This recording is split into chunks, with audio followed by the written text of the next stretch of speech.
भारतीय सशस्त्र बलों द्वारा ऑपरेशन सिंदूर।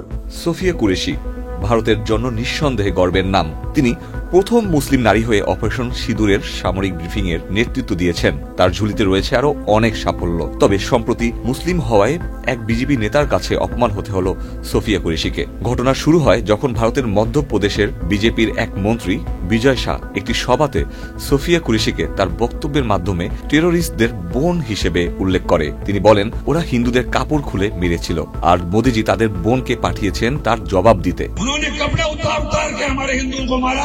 তার এই বক্তব্যের পর আলোড়ন পড়ে যায় গোটা ভারতে। মধ্যপ্রদেশের কংগ্রেস নেতারা দাবি করেন বিজয় শাহকে অপসারণ করার। ঘটনা আরো গভীরে পৌঁছায় যখন হাইকোর্টের আদেশে বিজয় শাহের বিরুদ্ধে পুলিশ মামলা দায়ের করেন।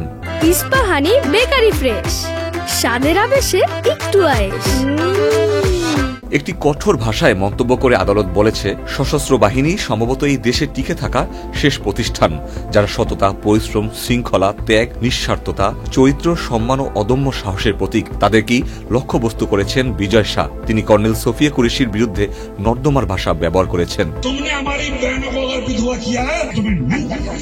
এই ঘটনা নিয়ে যখন নিন্দার ঝড় চলছে তখন খোদ বিজয় শাহ নিজেই ক্ষমা চাইলেন সোফিয়া কুরেশির কাছে। তিনি বিভিন্ন সংবাদ মাধ্যমকে জানান, কর্নেল সোফিয়া কুরেশি আমার কাছে আমার বোনের থেকেও গুরুত্বপূর্ণ, কারণ তিনি জাতপাত ও সম্প্রদায়ের ঊর্ধ্বে উঠে প্রতিশোধ নিয়েছেন। আমার কোনো অবমাননার উদ্দেশ্য ছিল না।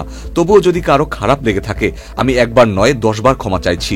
বিজয় শাহ ক্ষমা চাইলেও এ নিয়ে সমালোচনা যেন থামছেই না। এখন দেখার বিষয় এই ঘটনা কোথায় গিয়ে দাঁড়ায়।